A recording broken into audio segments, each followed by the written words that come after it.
அது ஒரு அடர்ந்த காடு. அந்த அடர்ந்த காட்டுல ஒரு மாய மரம் ஒன்று இருந்தது. அந்த மாய மரத்தோட விசேஷம் என்னன்னா, அதுக்கு யாரெல்லாம் தண்ணி ஊற்றி கோரிக்கைகளை கேட்குறாங்களோ உடனே அவங்களோட வேண்டுதலை நிறைவேற்றிடும். இது ஒரு பக்கம் இப்படி இருக்குன்னா, அதே காட்டுல ராம்போ ஜம்போ அப்படின்னு 2 யானைகள் இருந்தது. அம்மா யானை ஜம்போ, குழந்தை யானை ராம்போ. ஒரு நாளைக்கு ஜம்போ ராம்போவுக்கு ரொம்ப பிடிச்ச கரும்பு தோட்டத்துக்கு ராம்போவை கூட்டிட்டு போச்சு. இவங்க 2 பேரும் அந்த கரும்பு தோட்டத்துக்கு நடந்து போயிட்டு இருக்கும் போது வழியில ஒரு குரங்கு அவங்கள பார்த்துட்டு அவங்க கிட்ட இப்படி பேசுச்சு. ஹே ஜம்போ, எப்படி இருக்க? நான் ரொம்ப நல்லா இருக்கேன் குரங்கு நண்பா. ஆமா, நீ எப்படி இருக்க? மத்தவங்க எல்லாரும் நல்லா இருக்காங்களா? எல்லாருக்கும் என்ன குறைச்சலு? எல்லாரும் ரொம்ப நல்லா தான் இருக்காங்க. அதெல்லாம் இருக்கட்டும், இதுதான் உன் பையனா? ஆமா, உன் பையன் பேர் என்ன? ரேய் ரேய் ராம்போ. அப்பா, உன்னோட குழந்தை ரொம்ப துருன்னு இருக்கான். ஆமா, உன் பையனை கூட்டிக்கிட்டு இந்த வெயில்ல எங்க போயிட்டு இருக்க? எதையோ தேடுற மாதிரி இருக்கு. அதெல்லாம் எதுவும் இல்ல குரங்கு நண்பா. என் ராம்போக்கு கரும்புனா ரொம்ப பிடிக்கும். அதான் அவனை கூட்டிக்கிட்டு கரும்பு தோட்டத்துக்கு போறேன். என்னது, அந்த கரும்பு தோட்டத்துக்கிட்டயா போறீங்க? அந்த கரும்பு தோட்டத்துக்கிட்ட பெரிய குழி ஒன்று இருக்கிறதா பேசிக்கிறாங்க. அங்க போகும்போது கொஞ்சம் ஜாக்கிரதையா இருந்துக்கோங்க. அப்படியா குரங்கு நண்பா? சரி சரி, நாங்க 2 பேரும் ஜாக்கிரதையா இருக்கோம். ஜம்போ அப்படி குரங்கு கிட்ட சொல்லிட்டு அதோட குழந்தை ராம்போ யானோட அந்த கரும்பு தோட்டத்துக்கு நடந்து போயிட்டு இருந்தது. அப்ப ராம்போ ஜம்போ கிட்ட இப்படி கேட்டுச்சு. அம்மா, அந்த குரங்கு உன்னோட சின்ன வயசு ஃப்ரெண்டா? ஆமாப்பா. நீங்க 2 பேரும் சின்ன வயசுல இருந்து ஒரே இடத்துல தான் வளர்ந்தீங்களாமா? ஆமா ராம்போ. அப்படின்னா நம்ம ஏன் இப்ப அந்த குரங்கு இருக்கிற காட்டுல இல்லாம வேற காட்டுல இருக்கோம்? உனக்கு அத பத்திலாம் சொன்னா ஒன்னும் புரியாது. முதல்ல இந்த கரும்பு எல்லாத்தையும் வயிறு நிறைய சாப்பிட்டு முடி அப்படின்னு ஜம்போ ராம்போ கிட்ட சொல்லுச்சு. அதுக்கப்புறமா ஒரு கரும்பை பறிச்சு ஜம்போ ராம்போக்கு சாப்பிட கொடுத்துச்சு. அதை சாப்பிட்டுட்டு இருக்கும் போது ஜம்போ வேற ஒரு கரும்பை எடுக்க அங்கே போச்சு. அப்போ அங்கே இருந்த ஒரு குழியில் தடுமாறி கீழே விழுந்துருச்சு ஜம்போ. இதை பார்த்த ராம்போ அம்மா இப்படி விழுந்துட்டாங்களேன்னுட்டு ஓன்னு அழ ஆரம்பிச்சுது. அம்மா, உனக்கு எதுவும் ஆகலைல்ல? எனக்கு எதுவும் ஆகல, நீ பயப்படாத அப்படின்னு அம்மா யானை ஜம்போ தன்னோட குழந்தையான ராம்போவை சமாதானப்படுத்துச்சு. அது பயப்படக்கூடாதுன்னு சொல்லுச்சு. அந்த குழியிலேருந்து வெளியே வர ரொம்பவும் முயற்சி செஞ்சுச்சு ஜம்போ. ஆனால் அதால் வெளியே வர முடியல. அப்போ ஜம்போ யானை தான் குழந்தை ராம்போ யானை கிட்ட இப்படி சொல்லுச்சு. ராம்போ ராம்போ, இந்த குழி ரொம்ப ஆழமா இருக்கு. அம்மாவால இதுல இருந்து வெளியே வர முடியல. நீ ஏதாவது விலங்க போய் கூட்டிட்டு வா. என் ஃப்ரெண்டு குரங்கு சொன்ன குழி இதுதான் நினைக்கிறேன் அப்படின்னு ஜம்போ யானை சொன்ன உடனே ராம்போ யானை கிடுகிடுன்னு காட்டுக்குள்ள போச்சு. அப்ப காட்டுல அந்த பக்கமா ஒரு மான் ஒன்று போயிட்டு இருந்தது. மானாட்டி ப்ளீஸ் எனக்கு உதவி செய்யுங்க. என்னோட அம்மா அங்க இருக்க அந்த பெரிய குழியில போய் விழுந்துட்டாங்க. எங்களுக்கு உதவி செய்யுங்க. உங்க அம்மா அந்த குழியில விழுந்துட்டாங்களா? ஆனா என்னால எப்படி உதவி செய்ய முடியும்? நானே ரொம்ப வீக்கா இருக்கேன். நீ என்ன கேட்காம பெருசா நல்லா குண்டா இருக்க ஏதாவது விலங்கா போய் பார்த்து கேளு அப்படின்னு மான் சொன்ன உடனே குட்டி யானை அங்க இருந்த ஒரு யானை கிட்ட போய் நடந்த எல்லா விஷயத்தையும் சொல்லி அந்த யானைய உதவிக்கு கூப்பிட்டுச்சு. 2 யானையும் ஜம்போவை காப்பாற்ற வந்துட்டு இருந்த போது புலி, சிங்கம் இதெல்லாம் சேர்ந்து அவங்கள தடுத்துச்சு. யானை, நீ எங்க போயிட்டு இருக்கன்னு தெரிஞ்சுக்கலாமா? அது இந்த யானை குட்டியோட அம்மா ஒரு குழியில விழுந்துட்டாங்களாம். அத கேள்விப்பட்டதா அவங்களுக்கு உதவி செய்யலான்னு போயிட்டு இருக்கேன். சரி, இப்ப நீ போலாம். ஆனா திரும்ப நம்மளோட காட்டுக்கு வரணுன்ற யோசனையே உனக்கு வரக்கூடாது அப்படின்னு சிங்கம் சொன்னோன்னா உதவி செய்ய வந்த யானை கூட பயந்துக்கிட்டு ராம்போ ஜம்போக்கு உதவி செய்ய மாட்டேன்னு சொல்லிட்டு இதனால ரொம்ப அழுதுகிட்டே வந்தா ராம்போ.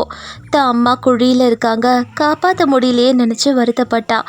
குழந்தை அழறதை பார்த்துட்டு அந்த யானையும் எவ்வளோ முயற்சி செஞ்சிச்சு.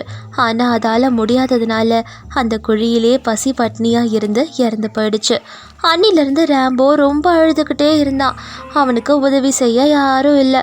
அப்படி ஒரு நாளைக்கு நடந்து போயிட்டு இருக்கும் போது ஜம்போவோட குரங்கு ஃப்ரெண்டை ரேம்போ பார்க்குறான். குரங்கு ரேம்போவை பார்த்தோன்னே இது நம்ம ஃப்ரெண்ட் ஜம்போவோட குழந்தையாச்சேன்னு ஞாபகப்படுத்துச்சு. ரேம்போ தான் அம்மாவுக்கு நடந்த அநியாயத்தை பற்றியும் குரங்கோட காட்டில் இருக்கிறவங்க யாரும் உதவி செய்யாத பற்றியும் குரங்கு கிட்ட சொல்லுச்சு. இவ்வளோ நடந்திருக்கா? அவங்க கதையை நான் பார்த்துக்கிறேன். குரங்கு மாமா எதுவும் வேண்டாம். அவங்க யாரையும் எதுவும் பண்ணிடாதீங்க. ஆனால் ஒன்று தெரிஞ்சுக்கணும், என் குடும்பத்தை பார்த்தாலே உங்கள் காட்டு விலங்குக்கு பிடிக்கல அப்படின்னு ரேம்போ கேட்டதோ குரங்கு கதை சொல்ல ஆரம்பிச்சுது. இங்க பாரு ரேம்போ, நீ பிறக்கிறதுக்கு முன்னாடி உன்னோட அப்பா மேம்போவும் அம்மா ஜம்போவும் இந்த காட்டில் தான் இருந்தாங்க. 2 பேரும் ரொம்ப சந்தோஷமாக வாழ்ந்துக்கிட்டு இருந்தாங்க. ஒரு நாளைக்கு உங்கள் அப்பாவுக்கு ஒரு அற்புதமான விதை ஒன்று கிடச்சிது. அந்த விதையை இந்த காட்டுக்கு எடுத்துகிட்டு வந்து நட்டு வச்சாரு. ஒரே நாளில் அந்த விதை மரமாக பச்சை பசேல்னு வளர்ந்துருந்தது. அப்போ தான் எல்லாருக்கும் புரிஞ்சுது, இது சாதாரண விதை இல்லை, இது ஒரு மாய விதைன்னுட்டு. அப்படியே நாட்கள் போனதும் இந்த காட்டுக்கு பெரிய கஷ்டம் ஒன்று வந்தது. தண்ணி கஷ்டம், சாப்பாட்டு கஷ்டம்னு எல்லாம் வந்தது.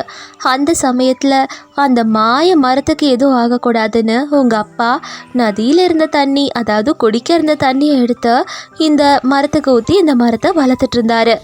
இதை பார்த்த சிங்கராஜா குடிக்க வச்சுருந்த தண்ணியை எடுத்து இந்த மாதிரி மரத்துக்கு ஊற்றுனா எங்களுக்கெல்லாம் குடிக்க எப்படி தண்ணி கிடைக்கும்னு திட்டினாரு. அப்போ உங்கள் அப்பா மேம்போ இப்படியெல்லாம் விலங்குகள் கஷ்டப்படுறாங்களேன்னு அந்த அதிசய மரத்துக்கிட்ட சாப்பாடும் தண்ணியும் கேட்டுச்சு. உங்கள் அப்பாவோட கோரிக்கையை ஏற்றுக்கிட்ட அந்த மாய மரம் அது எல்லா விலங்குகளுக்கும் தேவையான சாப்பாடு தண்ணி எல்லாத்தையும் கொடுத்துச்சு. இதை பார்த்து வியந்த எல்லாருமே இது ஒரு மாய மரம், நம்ம கேட்குற எல்லாத்தையும் கொடுக்குன்றதை நம்பினாங்க. அன்னிலேருந்து இந்த விலங்குகள் எல்லாம் சொந்தமாக போய் இறை தேடுறதையே மறந்துட்டாங்க. இப்படி எல்லாத்துக்கும் அந்த அதிசய மரமான மாய மரத்துக்கிட்ட வந்து சாப்பாடு, ஆகாரம், தண்ணின்றதை கேட்டு வாங்கிட்டு இருந்தாங்க. இப்படி யாரும் எந்த வேலையும் செய்யாமல் மாய மரத்தோட சக்தியால் நல்லா சுகமாக வாழ்ந்துக்கிட்டு இருந்தாங்க. இது நல்லதில்லைன்னு உங்கள் அப்பா யூகிச்சாரு. உங்கள் அப்பா இதெல்லாம் பார்த்துட்டு தான் இருந்தார். ஒரு நாளைக்கு இப்படி எல்லாம் போனால் வாழ்க்கையில் எப்படி வாழ்கிறதுன்னுட்டு எல்லா விலங்குகளையும் கூப்பிட்டு எப்போ எல்லாம் கஷ்டம் வருதோ அப்போ மட்டும்தான் மாய மரத்தோட உதவியை எடுத்துக்கணும்னுட்டு சொன்னார். உங்கள் அப்பா சொன்னது யாருக்குமே பிடிக்கல. அதனால் உங்கள் அப்பாவை கொன்னுட்டாங்க. உங்கள் அப்பாவுக்கு நடந்த அநியாயத்தை பார்த்த உங்கள் அம்மா கோவப்பட்டு இந்த காட்டை விட்டே போயிட்டாங்கன்னுட்டு குரங்கு ரேம்போ கிட்ட சொல்லுச்சு. இந்த கதையெல்லாம் கேட்ட ரேம்போ குரங்கு கிட்ட என்னை அந்த மாய மரத்துக்கிட்ட கூட்டிகிட்டு போன்னு கேட்டுச்சு. குரங்கு ரேம்போவை அந்த மாய மரத்துக்கிட்ட கூட்டிகிட்டு போச்சு. மரத்துக்கு தண்ணி ஊட்டி ரேம்போ இப்படி வேண்டுச்சு. மாய மரம், எங்கள் அம்மா விழுந்த குழியில் யாரும் விழுந்துடக்கூடாது. அப்படி விழுந்தா அந்த குழி மாயமாயிடணும். ரேம்போ, உனக்கு எவ்வளோ நல்ல மனசு. இது வரைக்கும் இந்த காட்டில் இருந்தவங்க எல்லாம் எனக்கு இது வேணும் அது வேணும் தான் கேட்டிருக்காங்க. உனக்கு ரொம்ப நல்ல மனசு. யாரும் கஷ்டப்படக்கூடாதுன்னு நினைக்கிற பாரு, அதுக்காகவே நீ நல்லா இருப்ப.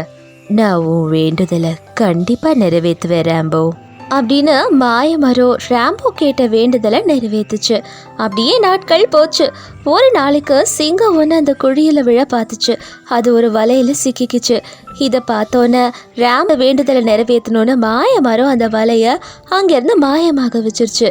அதுக்கப்புறமா சிங்கம் நான் இப்படி உயிர் பழைச்சிட்டேன், இதுக்கு காரணம் யாருன்னு தெரிஞ்சுக்கும் போது செத்து போன மேம்போவோட பையன் ரேம்போன்னு தெரிஞ்சுக்குச்சு. சிங்கம் ரேம்போ குட்டியை அந்த மாய மரத்துக்கு அதிகாரியாக எல்லார் முன்னாடியும் அறிவிச்சிச்சு. ரேம்போ எல்லா விலங்குகளோடையும் ஃப்ரெண்ட்ஸாக இருந்தான். எல்லாரும் ரேம்போவை நல்லா பார்த்துக்கிட்டாங்க. அம்மா அப்பா குறை இல்லாமல் அம்மா அப்பா வாழ்ந்த அதே காட்டில் சந்தோஷமாக வாழ்ந்துட்டு இருந்தான் ரேம்போ. அடர்த்தியான காட்டுல விறகு வைத்துக்கிட்டு இருந்த யானையும் அதோட மனைவி யானையும் வாழ்ந்துகிட்டு இருந்தாங்க. ஒரு நாள் எப்பவும் போலவே யானை விறகு சுமைய வெளியில வித்துட்டு வர போகும்போது பொண்டாட்டி கிட்ட இப்படி சொல்லுச்சு. இங்க பாரு பொண்டாட்டி, நான் சிங்கராஜாவுக்கு விறகு விற்கிறதுக்காக போய்கிட்டு இருக்கேன். அதனால எப்ப திரும்ப வருவேன்னு சொல்ல முடியாது. நீ சாப்பிட்டு சீக்கிரமாவே தூங்கிடு.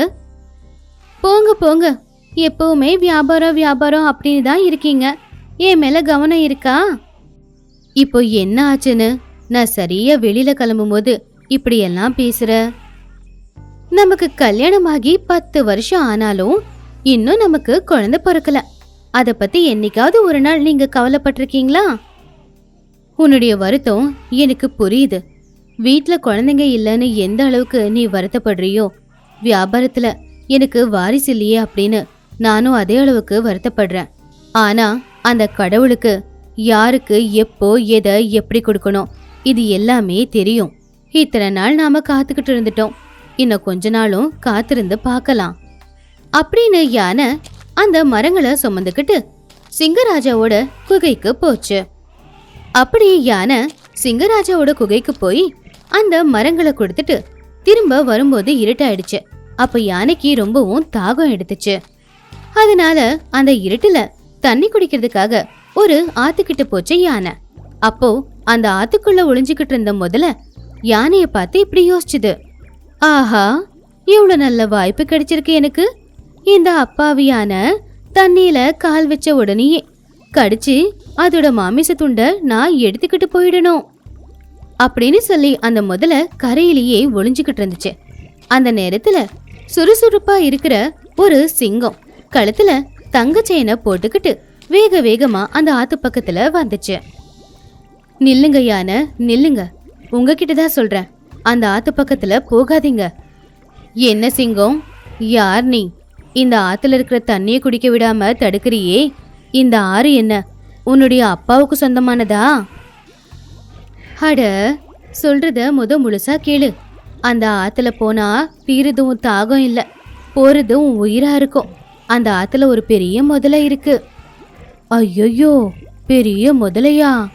என்ன மன்னிச்சிடு சின்ன சிங்கம், ஏதோ வாய் தவறி உன்னை நான் தெரியாம தப்பா பேசிப்புட்டேன். பரவாயில்ல யானை, நீ திட்டுனியேன்னு வருத்தப்படுறதுக்கு எனக்கு அப்பா அம்மாவா இருக்காங்க. என்னது, உனக்கு அப்பா அம்மா இல்லையா? அப்படின்னா நீ அனாதையா? ஐயோ பாவம், உன்னை பார்க்கும்போது எனக்கு ரொம்ப கவலையா இருக்கு. பேசாம நீ என் கூட என் வீட்டுக்கே வந்துடுறியா? ஏன்னா எனக்கும் குழந்தைங்க கிடையாது. அப்படி யானை கேட்டதும் இதுவரைக்கும் தாய் தகப்ப இல்லாம அனாதையா வாழ்ந்ததுனால அந்த சிங்கம் தனக்கு ஒரு குடும்பம் கிடைக்க போகுது அப்படிங்கிற ஆசையில யானை கூடவே போச்சு. யானையும் ரொம்ப சந்தோஷமா அந்த சிங்கத்தை வீட்டுக்கு கூட்டிட்டு போய் இப்படி சொல்லுச்சு. ஏமா என் பொண்டாட்டி, யாரு வந்திருக்காங்கன்னு பாரு. யாருங்க இந்த சின்ன சிங்கம்? அதெல்லாம் நான் பொறுமையா உன்கிட்ட சொல்லிக்கிறேன். முதல்ல எனக்கும் சின்ன சிங்கத்துக்கும் சாப்பாட ஏற்பாடு பண்ண அப்படின்னு யானை சொன்னதும் யானையோட பொண்டாட்டி சிங்கத்துக்கும் யானைக்கும் சாப்பாடு கொண்டு வந்து கொடுத்துச்சு. அதுக்கப்புறம் அந்த சின்ன சிங்கம் அங்கேயே படுத்து தூங்கவும் ஆரம்பிச்சுது. அப்போ யானையோட பொண்டாட்டி யானை கிட்ட வந்து கேட்டுச்சு, யாருங்க இந்த சின்ன சிங்கம், உங்க சொந்தக்காரங்களா? சிங்கம் எனக்கு சொந்தக்காரங்களா எப்படி இருக்க முடியும் பைத்தியமே? நமக்கு குழந்தை இல்லைன்னு நீ ரொம்ப வருத்தப்பட்டல, அதனாலதான் அனாதையா இருந்த சிங்கத்தை நான் நமக்காக கூட்டிட்டு வந்தேன். என்னது, அனாதை சிங்கமா? ஆனா ஒரு சிங்கத்தை நாம எப்படிங்க நம்ம கூட வளர்க்க முடியும்? போது நிப்பாட்டு. முந்தா நேத்து வரைக்கும் நமக்கு குழந்தை இல்லைன்னு அழுதுகிட்டு இருந்த, சரின்னு ஒரு சிங்கத்தை கூட்டிட்டு வந்தா இப்போ குறையா சொல்லிக்கிட்டு இருக்க. அது அப்படி இல்லைங்க, கொஞ்சம் நான் சொல்ல வர்றதை நீங்க புரிஞ்சுக்கோங்க. நான் இப்ப எதுவும் கேட்க போறதில்ல, எதுவும் சொல்ல போறதில்ல. காலையில இருந்து நடந்து நடந்து எனக்கு ரொம்பவே சோர்வா இருக்கு. நான் போய் முதல்ல படுத்து தூங்குறேன் அப்படி சொல்லி யானையும் படுத்து தூங்குச்சு. அப்போ யானையோட பொண்டாட்டி இந்த சின்ன சிங்கத்தை வீட்டை விட்டு துரத்தணும் அப்படின்னு நினைச்சுது. இது இப்படி இருக்கும்போது சிங்கராஜாவோட குகையில தூங்கிக்கிட்டு இருந்த சிங்கராணி இப்படி கனவு கண்டுச்சு. சிங்கராஜாவும் சிங்கராணியும் அவங்க செல்ல புள்ளியுமான சிம்பாவும் ஆத்தங்கரைக்கு போனப்போ சிங்கராஜா ஒரு தங்க செயினை சிம்பா கழுத்துல போட்டு, சிங்கராணி, இப்போ நான் சிம்பா கழுத்துல போட்டுனே இந்த தங்க செயின், இது ஏன் சின்ன வயசுல எங்க அப்பா என்னுடைய கழுத்துல போட்டுது. இது எப்பவுமே அவனுடைய கழுத்துல இருக்கணும். அத நீ தான் பொறுப்பா பாத்துக்கணும். சரிங்க. அப்படி சிங்கராஜாவும் சிங்கராணியும் பேசிக்கிட்டு இருக்கும்போது சிம்பா ஆத்தங்கரையில போய் தண்ணி குடிச்சுக்கிட்டு இருந்துச்சு. அப்போ திடீர்னு அங்க தண்ணியோட வேகம் அதிகமானதுனால அந்த தண்ணியோட வேகத்துக்கு சிம்பா தண்ணியில அடிச்சுக்கிட்டு போயிடுச்சு. அத பார்த்து சிங்கராணி பயந்து போய் சிம்பா அப்படின்னு சத்தமா கத்துச்சு. சிம்பா! என்ன ஆச்சு? மறுபடியும் அதே கனவா? ஆமாங்க. நீ எந்த கவலையும் இல்லாம தூங்கு. என்னைக்காவது ஒரு நாள் நம்ம குழந்தைய அந்த கடவுளை நம்ம கிட்ட கூட்டிட்டு வந்து ஒப்படைப்பான். அடுத்த நாள் காலையில யானை விறகுக்காக காட்டுக்கு போச்சு. அப்போ வீட்டுல தூங்கிக்கிட்டு இருந்த அந்த சின்ன சிங்கத்தை மேல யானையோட பொண்டாட்டி தும்பிக்கையில தண்ணி எடுத்துட்டு வந்து சொல்லிச்சு, ஏய் சின்ன சிங்கம், தூங்குனதெல்லாம் போதும், எழுந்துச்சு வீட்டு வேலையை பாரு அப்படின்னு யானையோட பொண்டாட்டி கோவப்பட்டதும், கத்துனது நம்மளுடைய அம்மா தானே அப்படின்னு நினைச்சு சின்ன சிங்கமும் எல்லா வேலையுமே செஞ்சுது. கொஞ்ச நேரத்துல அந்த சின்ன சிங்கத்துக்கு பசி எடுத்துச்சு. அதனால யானை அம்மா கிட்ட சாப்பிட ஏதாவது கொடுங்க கேட்கலான்னு அது அங்க போச்சு. அந்த நேரத்துல வீட்டுக்குள்ள அப்பா சாப்பாடு சாப்பிட்டுக்கிட்டு இருந்தாரு. அப்போ யானையும் யானையோட பொண்டாட்டியும் இப்படி பேசிக்கிட்டு இருந்தாங்க.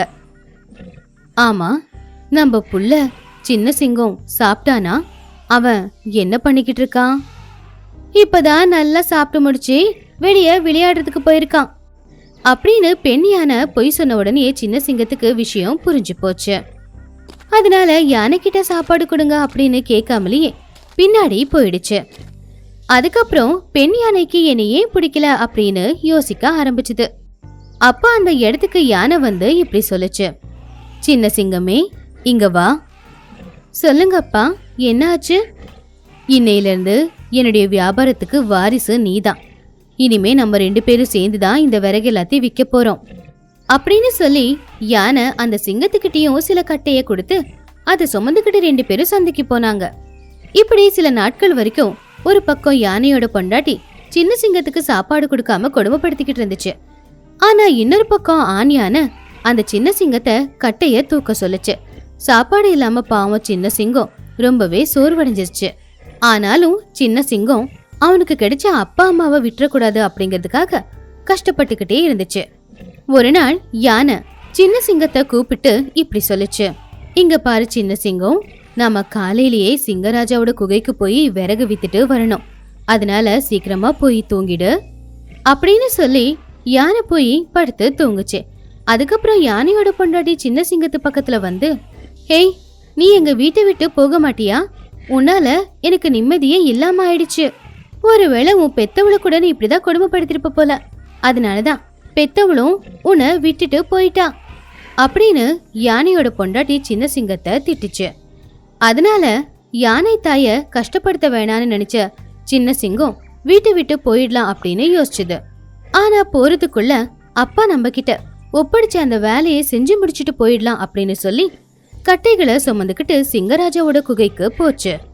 அதுக்கப்புறம் அடுத்த நாள் காலையில எழுந்திருச்ச யானை சின்ன சிங்கத்தை காணுமே அப்படின்னு ரொம்பவே பதட்டமாச்சு. அப்போ யானையோட பொண்டாட்டி, போனா போகட்டும், ஏதோ சொந்த புள்ள தொலைஞ்சு போன மாதிரி இவ்வளவு பதட்டமாகறீங்க? அவன் எனக்கு சொந்த புள்ளைய விட பெருசுதான். அவன் மட்டும் இருந்திருக்கலன்னா இன்னைக்கு எனக்கு நடக்கிறதுக்கு காலை இருந்திருக்காது அப்படி யானை அதோட பொண்டாட்டி கிட்ட சின்ன சிங்கம் செஞ்ச உதவிய பத்தி சொல்லுச்சு. அப்பதான் அந்த பெண் யானைக்கு தான் செஞ்சது தப்பு அப்படின்னு புரிஞ்சுது. ஐயோ, இந்த விஷயம் தெரியாம இத்தனை நாளா சாப்பாடு கூட போடாம அது சின்ன சிங்கத்தை கொடுமைப்படுத்திட்டேனே. வாங்க, நம்ம புள்ளைய தேடி கூட்டிட்டு வரலாம். இங்க ராத்திரி வச்சுட்டு போன கட்டைகளை காணுமே, அப்ப அவன் சிங்கராஜாவோட குகைக்கு தான் போயிருக்கணும். வா, நாம அங்கிருந்து அவனை கூட்டிட்டு வரலாம் அப்படி சொல்லி யானையும் யானையோட பொண்டாட்டியும் சிங்கராஜாவோட குகைக்கு போனாங்க. அதுக்குள்ள சின்ன சிங்கம் அந்த கட்டைகளை எடுத்துக்கிட்டு சிங்கராஜாவோட குகைக்கு வந்துருச்சு. ஐயா சிங்கராஜா, கட்டையை எடுத்துட்டு வந்திருக்கேன், அங்க வச்சுட்டு போப்பா அப்படின்னு சிங்கராஜா சொன்னப்போ சின்ன சிங்கம் குகைக்கு வெளியே கட்டையை வச்சுட்டு போயிடுச்சு. ஆனா அந்த கட்டைகளை அங்க வைக்கும் போது தவறுதலா அதோட கழுத்துல இருக்கிற செயின் அதுல மாட்டிக்கிச்சு. அத சின்ன சிங்கம் கவனிக்கல. கொஞ்ச நேரத்துல யானையும் யானையோட பொண்டாட்டியும் சிங்கராஜா குகைக்கு வந்து சின்ன சிங்கத்தை பத்தி விசாரிச்சாங்க. அப்போ சிங்கராஜா இப்படி சொல்லுச்சு, இந்த கட்டைய பத்தியா நீ கேட்டுக்கிட்டு இருக்கிற யானை அப்படின்னு சிங்கராஜா அந்த கட்டைய பார்த்தப்போ அங்க தங்க செயின் இருந்தத கவனிச்சுது. அப்போ உடனே சிங்கராஜா அந்த செயினை பார்த்ததும், இது சிம்பாவோட செயினாச்சே, இந்த செயின் இங்க எப்படி வந்துச்சு? சிங்கராணி, சிங்கராணி. ஆமா, இது சிம்பாவுடையதுதான். இந்த இடத்துக்கு எப்படி வந்துச்சு? இந்த செயினை போட்டிருந்தா அந்த சின்ன சிங்கத்தோட பேரு சிம்பாவா? அப்படின்னா அவன் அனாதை இல்லையா? இல்ல இல்ல, அவன் அனாதை இல்ல. எங்க இருக்கான் என் புள்ள சிம்பா? நேத்து வரைக்கும் என்னுடைய வீட்டுல தான் இருந்தா ராஜா. காலையில தான் கட்டைங்களை எடுத்துக்கிட்டு உங்க குகைக்கு வந்தான். ஆனா இப்ப மறுபடியும் எங்க போனான்னு எனக்கு தெரியலையே.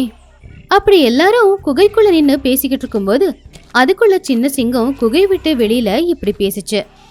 மகாராஜா, காலையில நான் என்னுடைய செயினை இங்க விட்டுட்டு போயிட்டேன், அத குடுக்கறீங்களா அப்படின்னு சின்ன சிங்கம் குகை வெளியே நின்னு கேட்டுட்டு இருக்கும்போது எல்லாரும் வெளியில வந்தாங்க. அப்போ சிங்கராஜாவும் சிங்கராணியும் புள்ளைய பார்த்து சந்தோஷப்பட்டாங்க. அவங்க புள்ளைய பத்திரமா கூட்டிட்டு வந்து விட்டதுக்கு யானைக்கும் யானையோட மனைவிக்கும் சிங்கராஜாவும் சிங்கராணியும் நிறைய பரிசுகளையும் கொடுத்தாங்க.